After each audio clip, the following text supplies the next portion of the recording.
ছাত্ৰ-ছাত্ৰীসকল, আজি নৱমমান শ্ৰেণীৰ আন এটা জীৱবিজ্ঞানৰ পাঠ জীৱৰ বিচিত্ৰতা তোমালোকৰ মাজলৈ লৈ আহিছোঁ। অধ্যায়টো পঢ়াৰ পাছত তোমালোকে জীৱৰ বিচিত্ৰতা মানে কি, জীৱৰ বৰ্গীকৰণৰ প্ৰয়োজনীয়তা কি, শ্ৰেণী বিভাজনৰ পদ্ধতিসমূহ, জীৱৰ বৈজ্ঞানিক নামাকৰণ কেনেদৰে কৰা হয় ইত্যাদিবোৰ প্ৰশ্নৰ উত্তৰ পাবা। ইয়াত বিচিত্ৰতা শব্দটোৱে বিভিন্নতা অৰ্থাৎ বেলেগ বেলেগ বুজাইছে। তোমালোকক যদি চিনি পোৱা 10 বিধ জীৱৰ নাম ক'বলৈ দিয়া হয়, উত্তৰ দিবৰ বাবে বিশেষ অসুবিধা নাপাবা। প্ৰতিটো জীৱ যদি ভালদৰে চোৱা দেখিবা, প্ৰতিটো জীৱ আনটোৰ পৰা কিছু হ'লেও বেলেগ। উদাহৰণস্বৰূপে, গৰু আৰু ছাগলীৰ দেহৰ গঠন বেলেগ বেলেগ, কিন্তু সিহঁতে একেধৰণৰ খাদ্য ঘাঁহ খায়। আনহাতে ঘৰৰ পিৰালিত বহি থকা কুকুৰটোৱে মাংস খাইহে বেছি ভাল পায়। তোমালোকে কিছুমান জীৱৰ কথা নিশ্চয় জানা, যিবোৰ খালী চকুৰে দেখা পোৱা নাযায়। লগতে হাতী আদি জীৱও দেখিছা, যিবোৰ মানুহতকৈ বহুত ডাঙৰ দেখাত। কেলিফৰ্ণিয়াত পোৱা ৰেডউড ট্ৰী যিজোপা উদ্ভিদ প্ৰায় 100 মিটাৰ পৰ্যন্ত ওখ হয়, সেয়া হৈছে পৃথিৱীৰ আটাইতকৈ ওখ গছ। মহাসাগৰবোৰত পোৱা নীল তিমিৰ উচ্চতা প্ৰায় 30 মিটাৰ পৰ্যন্ত হয়। গতিকে আমাৰ পৃথিৱীখন আমি চিনি পোৱা তথা নোপোৱা বিভিন্ন জীৱৰ আৱাসস্থলী। পৰিৱেশভেদে বিভিন্ন ধৰণৰ প্ৰাণী, উদ্ভিদ, অণুজীৱ আদিবোৰ পোৱা যায়। জৈৱ বৈচিত্ৰতা মানে হ'ল জীৱবিলাকৰ মাজত বিৰাজমান হৈ থকা বিচিত্ৰতা অথবা ভিন্নতা। অৰ্থাৎ কোনো এটা অঞ্চলত থকা বিভিন্ন জীৱৰ সমষ্টিকে আমি জৈৱ বিচিত্ৰতা বুলি ক'ব পাৰোঁ। সমীক্ষা মতে এতিয়ালৈকে প্ৰায় 2 নিযুতমান জীৱৰ বিষয়ে জনা গৈছে আৰু প্ৰায় 10 নিযুতমান জীৱৰ বিষয়ে জানিবলৈ এতিয়াও বাকী আছে।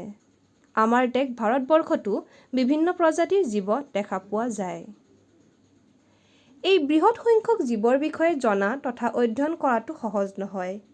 তাৰ বাবেই জীৱজগতৰ বৰ্গীকৰণ অৰ্থাৎ বৈশিষ্ট্যগত মিলৰ ভিত্তিত জীৱসমূহক কিছুমান ভাগত ভগোৱা হয়। এনেদৰে ভাগ কৰিলে জীৱবোৰৰ অধ্যয়ন সহজ হয়, যিয়ে জীৱজগতৰ অজানা বিচিত্ৰতা নিৰ্ণয়ত সহায় কৰে। লগতে জীৱবিজ্ঞানৰ আন শাখাবোৰৰ বিষয়তো বিকাশ কৰাত সহায় কৰে।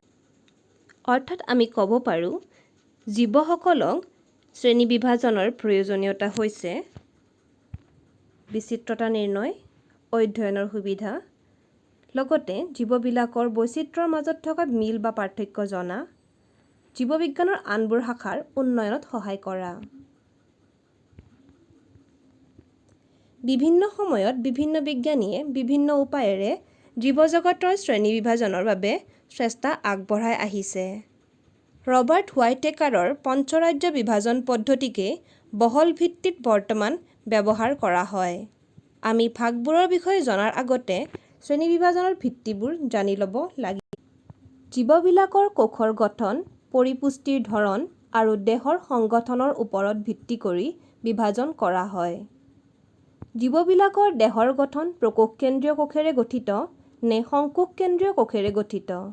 আকৌ জীৱবিলাক অকলশৰীয়াকৈ থাকি এককোষী জীৱ নে বহুত কোষ লগ লাগি বহুকোষী উচ্চখাপৰ জটিল জীৱদেহ গঠন কৰে? জীৱবিলাকৰ কোষবেৰখন থাকে নে নাথাকে? সিহঁতে নিজৰ আহাৰ নিজে প্ৰস্তুত কৰি ল'ব পাৰে নে নোৱাৰে আদিবোৰৰ ওপৰত ভিত্তি কৰি জীৱবোৰক বিভিন্ন ৰাজ্যত ভাগ কৰা হৈছে। ৰবাৰ্ট হুৱাইটেকাৰে জীৱজগতখনক 5টা ৰাজ্যত বিভক্ত কৰিছে: মনেৰা, প্ৰতিষ্ঠা, ভেঁকুৰ, উদ্ভিদ আৰু প্ৰাণীৰাজ্য। ৰাজ্যবোৰ হৈছে এটা ডাঙৰ ভাগ। জীৱৰ বৈশিষ্ট্যগত মৌলিক পাৰ্থক্যৰ ভিত্তিত প্ৰথমে বহল ভাগত বিভক্ত কৰা হয়। এনে প্ৰতিটো ভাগৰ ভিতৰত পুনৰ অন্য কিছুমান বৈশিষ্ট্যগত চৰিত্ৰৰ মৌলিক পাৰ্থক্যৰ ভিত্তিত আকৌ উপৰিভাগত বিভক্ত কৰা হয়। ৰাজ্য গঠন হয় বিভাগ বা পৰ্ব লগ লাগি। পৰ্ববোৰ শ্ৰেণীৰ পৰা হয়, শ্ৰেণী বৰ্গৰ, বৰ্গবোৰ গোত্ৰ আৰু গোত্ৰবোৰ গণ আৰু গণবোৰ প্ৰজাতিৰ সমষ্টি। অৰ্থাৎ শ্ৰেণী বিভাজনৰ ক্ষুদ্ৰতম একক হৈছে প্ৰজাতি। এটা প্ৰজাতি বুলিলে সেই জীৱবিলাকক বুজায় যিবিলাকে একে বৈশিষ্ট্যগত হোৱাৰ উপৰিও সিহঁতৰ মাজত প্ৰজননৰ দ্বাৰা বংশবৃদ্ধি হয়। উদাহৰণস্বৰূপে আমি ঘোঁৰা আৰু গাধৰ কথা ক'ব পাৰোঁ। ঘোঁৰা আৰু গাধ একে গণৰ হয় কিন্তু সিহঁত একে প্ৰজাতিৰ নহয়, গতিকে সিহঁতৰ মাজত প্ৰজনন সম্ভৱ নহয়। বিলাহী, আলু আৰু বেঙেনা একে গণৰেই হয় কিন্তু প্ৰত্যেকৰে প্ৰজাতি বেলেগ বেলেগ হয়। এতিয়া আমি প্ৰত্যেকখন ৰাজ্যৰ জীৱবোৰৰ বৈশিষ্ট্য আৰু কিছুমান উদাহৰণ জানিবলৈ যত্ন কৰিম। প্ৰথমে আহিছে মনেৰা ৰাজ্য। প্ৰকোষকেন্দ্ৰীয় এককোষী জীৱবোৰ মনেৰা ৰাজ্যত ধৰা হয়। এইবোৰৰ কিছুমানে নিজৰ খাদ্য প্ৰস্তুত কৰি ল'ব পাৰে নিজে। বেক্টেৰিয়া, নীল-সেউজ শেলাই আদিবোৰ মনেৰা ৰাজ্যৰ অন্তৰ্গত। ইয়াত দেখুওৱা এনাবিনা এটা হৈছে মনেৰা ৰাজ্যৰ অন্তৰ্গত জীৱ। এককোষী কিন্তু সংকোষকেন্দ্ৰীয় জীৱবোৰ প্ৰতিষ্ঠা ৰাজ্যৰ ভিতৰুৱা। ইহঁতৰ কিছুমানৰ গাত কেশৰৰ দৰে উপাংগ থাকে। এইবোৰ এককোষী শেলাই ডায়েটম যেনে ইউগ্লেনা,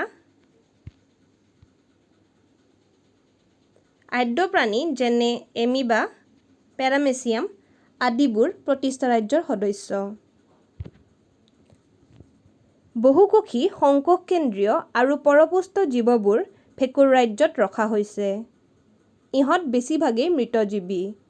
ইহঁতৰ কোষবেৰখন চিটিন নামৰ এবিধ শৰ্কৰাৰে গঠিত। কাঠফুলা,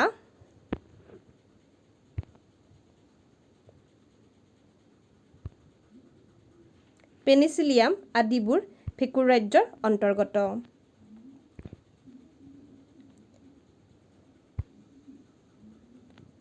বহুকোষী সংকোষকেন্দ্ৰীয় আৰু সালোকসংশ্লেষণেৰে নিজৰ খাদ্য নিজে প্ৰস্তুত কৰা জীৱবোৰেই হৈছে উদ্ভিদ।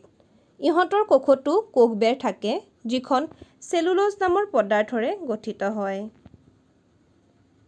আমাৰ চাৰিওফালে থকা বিভিন্ন গছ-গছনিবোৰ উদ্ভিদ ৰাজ্যৰ ভিতৰুৱা। কোষবেৰহীন সংকোষকেন্দ্ৰীয় বহুকোষী পৰপুষ্ট জীৱবোৰক প্ৰাণী ৰাজ্যত অন্তৰ্ভুক্ত কৰা হৈছে।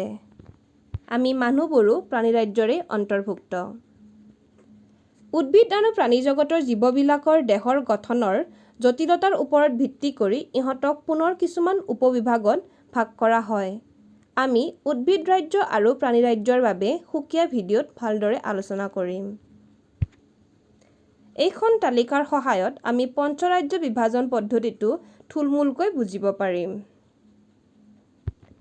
সমগ্ৰ জীৱজগতক প্ৰথমে আমি সংকোষকেন্দ্ৰীয় আৰু প্ৰকোষকেন্দ্ৰীয় ভিত্তিত দুভাগ কৰিম। প্ৰকোষকেন্দ্ৰীয় এককোষী প্ৰাণীবোৰ মনেৰা ৰাজ্যৰ অন্তৰ্গত। যিবোৰ সংকোষকেন্দ্ৰীয় প্ৰাণী আছিল, সিহঁতৰ এককোষী প্ৰাণীবোৰ প্ৰতিষ্ঠা ৰাজ্যৰ অন্তৰ্গত। আনহাতে বহুকোষী প্ৰাণীবোৰক আমি কোষবেৰ আছে নে নাই তাৰ ওপৰত নিৰ্ভৰ কৰি দুটা ভাগত ভাগ কৰিম। কোষবেৰহীন কিন্তু পৰপক্ষীবোৰক প্ৰাণী ৰাজ্যত ৰখা হৈছে।